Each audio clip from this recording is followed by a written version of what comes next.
আপনাদের অনেকের মনেই রোহিঙ্গাদের নিয়ে নানা প্রশ্ন ও কৌতূহল থাকে। তারা কিভাবে থাকে, কি খায়, তাদের দৈনন্দিন জীবনযাপন কেমন, এসব জানার আগ্রহ তো আছেই।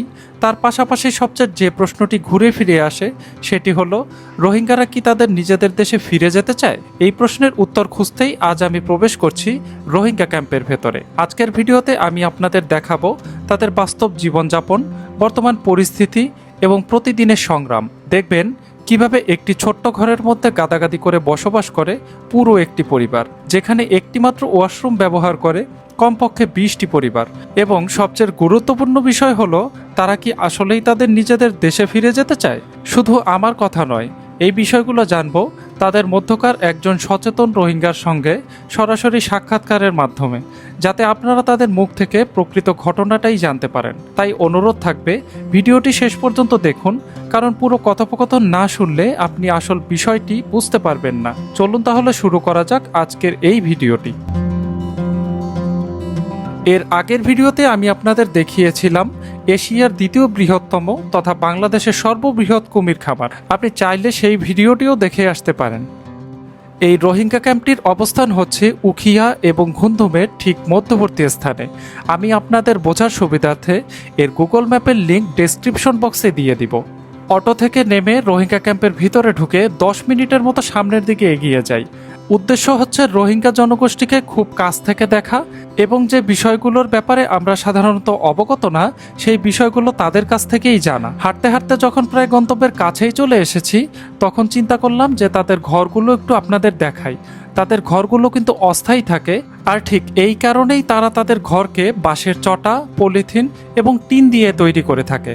এর পাশাপাশি যদি তাদের পরিবেশের কথা বলতে যাই, সেটা কিন্তু আপনি ভিডিওর মধ্যে দেখতেই পাচ্ছেন। এমন অনেক শটও রয়েছে যেগুলো আমি নিয়েছিলাম, কিন্তু এখানে আসলে দেওয়ার আমার সাহস হয়নি। এই ভিডিওতে দেখলেই আপনার কিন্তু মোটামুটি সাফোকেশন হয়ে যাবে। এই যে জায়গা দেখছেন, এটা কিন্তু শুধুমাত্র একটা ঢোকার জায়গা। এখান থেকে বাতাস ঢোকার তেমন কোনো ব্যবস্থা নাই। আমার আশেপাশে যত ঘর দেখলাম মোটামুটি একই অবস্থা। এরা আসলে যে কিভাবে সার্ভাইভ করে সেটা কিন্তু আপনি বুঝতে পারতেছেন। রোহিঙ্গা ক্যাম্পে ঢোকার পর আমি একটা জিনিস খুব ভালোভাবেই খেয়াল করলাম, একদম বাচ্চা থেকে প্রাপ্তবয়স্ক পর্যন্ত সবার হাত কিন্তু স্কিন ডিজিজ দিয়ে ভরা। আসল কথা হচ্ছে, তারা যেহেতু বিশুদ্ধ পানি এবং স্যানিটেশনের সেরকম ব্যবস্থা পায় না, তাই এই রোগগুলোর মধ্যে দিয়েই তাদের যেতে হয়। এবার আসল কথায় আসি। বিগত ভিডিওতে আপনাদের একটা কমন কোশ্চেন ছিল যে রোহিঙ্গারা তাদের দেশে ফেরত যেতে চায় কিনা, আর এই প্রশ্ন নিয়েই হাজির হই তাদের একজন সচেতন নাগরিকের কাছে।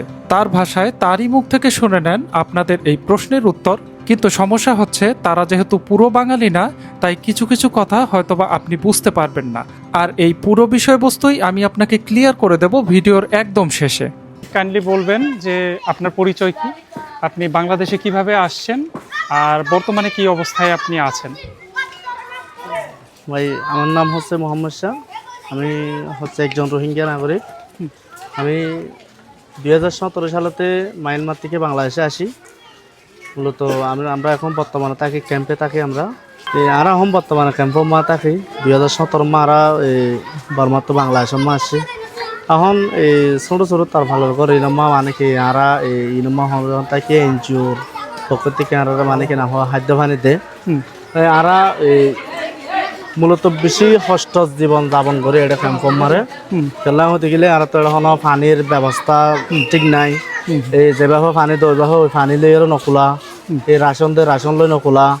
তারপর এরে যখন আর তো গদ দুয়ার ঠিক করতে বেশি কষ্ট হয়ে যাবে। যখন সালটার থেকে গদ বাজ গাছ দিয়ে তখনও মানে কি নিয়ে গদ দুয়ার ঠিক করতে তখন আর তো বাদ তো কিনা পারে, তখন বাদ তো কিনি পেলা হয়ে টিয়ানো যাবে। এখন আগতে আরও রাশনের টিয়াই সমা পেলাই এখন।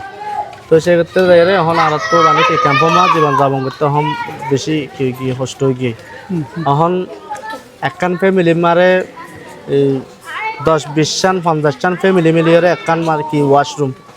এখন কীভাবে মানুষ সেটা 20-50 ফ্যামিলি কীভাবে একখান ওয়াশরুম কীভাবে ইস্তেমাল করিব, তো এখন ইয়ান তো বেশি কষ্ট। তারপর যাই টয়লেটের ব্যবস্থা কি নাই, ঠিক নাই। তাহলে 20-50 ফ্যামিলি মিলিয়ে একখান টয়লেট 2 টয়লেট ইন্ডিয়ার আর তো কি হয়ে যাবে, বেশি কষ্ট হয়ে যাবে। সেহেতু এখন ক্যাম্প মা বর্তমান জীবন যাপন আর মানে কিনা বেশি কি হয়ে গিয়ে কষ্ট হয়ে গিয়ে। তো সেক্ষেত্রে আর চাই মানে কিনা যত দূরত্ব মানে কি এবার দেশের মা কি হইতে পারি আর আবার ব্যাগ যেন হইতে পারি দেশের মারে। আচ্ছা, আপনারা আর কি দেশে ব্যাক করতে চান, তাই তো? আপনারা চান না যে এত কষ্টের মধ্যে আসলে থাকতে। আমরা চাই না এত কষ্টের মধ্যে থাকতে। আর আসলে লজিক্যালি চিন্তা করলে এত কষ্টের মধ্যে কিন্তু থাকাও সম্ভব না, কারণ আমি যতদূর দেখলাম আপনাদের কিন্তু এয়ার ভেন্টিলেশনের ব্যবস্থা খুবই খারাপ, পয় নিষ্কাশনের অবস্থা খুবই খারাপ। একটা বাচ্চা দেখলাম যে বল পড়লো, সেটা নিয়ে আবার খেলা শুরু করলো, আবার সেই হাতটা কিন্তু ওর মুখে দিল। আবার পানির ব্যবস্থাও তেমন একটা নাই। আর বাথরুমের কথা যেটা বললেন যে 20টা ফ্যামিলির মতন একটা বাথরুম ইউজ করে, আবার ক্ষেত্র বিশেষে 50টা ফ্যামিলি পর্যন্ত চলে যায়। এটা আসলে আমরা যদি চিন্তা করি, আমাদের কিন্তু নর্মাল চিন্তা ভাবনায় এগুলা আসবে না কখনো, এটা সম্ভবও না। তাদের ব্যাপারে আমরা অনেক কিছু জানি, আবার অনেক কিছু জানি না। কিন্তু হয় কি, এখানে আসলে পরে আর কি বোঝা যায় যে তাদের লাইফটা আসলে কতটা কঠিন। এটা কিন্তু আমি আসছি তাই আমি বুঝতে পারছি। আপনারাও যদি আসেন, তাদের সাথে কথাবার্তা বলবেন, দেখবেন, জানবেন, তারা আসলে খুবই ফ্রেন্ডলি। মানে ক্ষেত্র বিশেষে মানুষ এক এক রকম হয়। এখন আপনি যেরকম আচার আচরণ করবেন, আপনি তাদের কাছ থেকে ফিডব্যাকও সেরকম পাবেন। আমি যেহেতু আমার ফ্রেন্ডের থ্রুতে আসছি, আপনারাও হয়তোবা আপনাদের যদি কেউ পরিচিত থাকে তাদের মাধ্যমে আসতে পারেন। আপনি এখন আপনার সমস্যার কথা তো শুনলাম, অনেক এনজিও তো আপনাদের সাহায্য করে। এখন সেই সাহায্যটা কি আপনাদের জন্য যথেষ্ট নাকি আরও বেশি দরকার হয়? না না, এনজিও বর্তমানে যে সাহায্য করে কিন্তু আরল্লাহ হয়ে যথেষ্ট নয়। কেলা যথেষ্ট নয় হদ্দ থাকিলে এনজিও এই ধরুন আরে যেভাবে মানে কিনা হওয়া খাদ্য দেয় এবার আরল্লাহ যথেষ্ট নয়, কেলা যথেষ্ট নয়। অন আর তো মনে হদ্দে মানে কিনা হওয়া 10 জিনিস কিনে হাই বললা মারলে ধরুন প্রতি সপ্তাহে একবার মানে কিনা হ মাছ গুচ্ছ এন্দিল্লা জিনিস হাই বললা। কিন্তু আর তো হম বর্তমানে এনজিও তো দেখতে মানে কি ডাইল সাইল আর তেল চিনি এসব এছাড়া আর কিছু নদের। তো সেক্ষেত্রে এরা আরল্লাহ মানে কিনা হম পয়েন্টর যিন মানে স্কুল অকল আছে হম পয়েন্ট মানে কিনা পয়েন্টর লাইফ অকল নষ্ট হয়ে যাবে। এনজিও তো যিন নাকি ওরা স্কুল দিয়ে স্কুল ইন্ডিয়ার পয়েন্টর কিনর পয়েন্টর লাভ হয়ে মানে যতটুকু স্কুল মানে কিনা হোক পয়েন্টের যেটুকু রেসপন্স পাবরে ততটুকু রেসপন্স না পার পয়েন্ট। আচ্ছা, তাহলে হতে গেলে অহন স্কুলের মানে খিটি নেই যতটুকু এনজিও তো দের ইন্ডিয়ার স্কুল মা কিনর আপনার। আপনারা মনে করেন জীবন ধারণ করার জন্য আমরা যেরকম চাকরি বাকরি করি, একটা স্যালারি পাই, সেটা দিয়ে হচ্ছে আমাদের মাসিক যে বাজার সেটা করি, খাবার দাবার খাই। কিন্তু আপনাদের তো কাজের ক্ষেত্র কম, আপনারা তাহলে সার্ভাইভটা করেন কিভাবে? এটা বেশ শতমারে প্রায় 10% মানে কিনা হয় মূর্তি অনেক তল কি করতে পারে চুরি করতে পারে।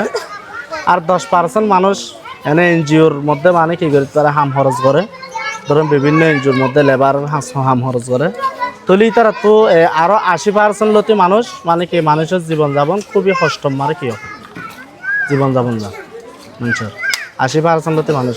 কিন্তু এই তারা বেশি কষ্ট হয়ে যাবে খেলা হানা পিনালে পণ্য চিকিৎসা খরচ ইন্ডিয়ার বেশি কষ্ট হয়ে যাবে পণ্যর পাড়া লেখাপড়া ইন্ডিয়ার বেশি কষ্ট হয়ে যাবে। ইতারা তো এর রাশন দে দেখি ইন্ডিয়ার ওখানে কি করি না পারে কিন্তু বেশি ওর ওখানে আবার মানে পণ্যর প্রাইভেট খরচ দিতে পারে পণ্যর এ ধরে এড়ে ক্যাম্প মা মানে কি যেহেতু মা দোয়ান হম পণ্যে রাস্তা মানে এখানে নাস্তা খুঁজে হম মা বাপ দিব তো সেক্ষেত্রে বেশি কষ্ট। আচ্ছা, যাক, পুরো বিষয়টা বুঝতে পারলাম এবং আশা করি আমার যে দর্শকরা রয়েছে তারাও বুঝতে পারবে। আর আমি মন থেকে দোয়া করব আপনাদের জন্য, আপনারা যেটা চান দেশে ফিরে যাওয়ার জন্য সেটা যাতে সম্ভব হয়। আর তার আগ পর্যন্ত আপনাদের যে ফ্যাসিলিটিস দরকার, আসলে আপনাদের আপনাদের এনজিও যে পরিমাণ দেয় সেই তুলনায় আপনারা মানুষ হয়ে গেছেন অনেক বেশি, খুব সম্ভবত এর জন্য যোগানের পরিমাণটা কম হয়ে যায়। কিন্তু আশা করব সব কিছু যাতে একটা সুষ্ঠু সমাধান হয় এবং আপনারাও আপনাদের মাটিতে ফিরতে পারেন। আচ্ছা, ধন্যবাদ আপনাকে, অনেক অনেক ধন্যবাদ। আশা করি আবার দেখা হবে। কিন্তু আমি একটা জিনিস দেখাতে চাই, যেটা বাবু তোমরা একটু নড়ো না, এদিকে একটু বাচ্চাদের দেখান। এদের কিন্তু দেখতে পাচ্ছেন যে স্কিনে কিন্তু প্রচুর পরিমাণে র্যাশ দেখতে পাবেন।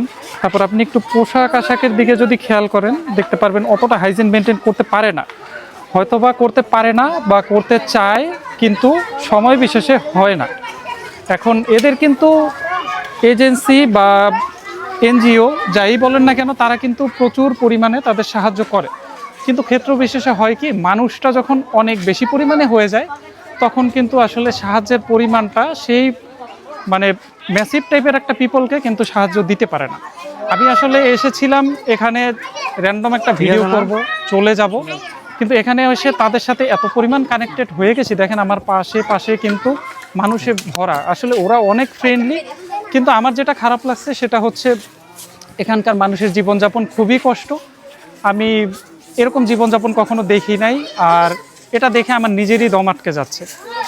আমি আশা করব তাদের স্বপ্নটা যেন সত্যি হয়, তারা যেন নিজেদের দেশে ফিরে যেতে পারে এবং তারা যতদিন থাকবে ততদিন যেন একটা বেটার লাইফ এনশিওর করতে পারে।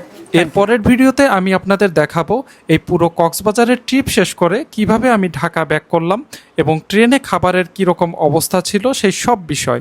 ওরা কতটা ফ্রেন্ডলি দেখেন, আমার পিছন পিছন কিন্তু চলে আসছে। খুবই বন্ধুত্বপূর্ণ আচরণ, আমার এটা ভালো লেগেছে।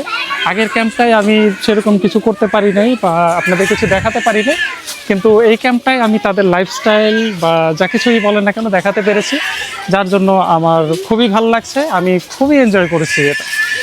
আর এই ভিডিওটা আজকে এই পর্যন্তই থাকবে। দেখা হচ্ছে নতুন আরেকটি ভিডিওতে। সে পর্যন্ত সবাই ভালো থাকবেন, সুস্থ থাকবেন, সুন্দর থাকবেন। ধন্যবাদ।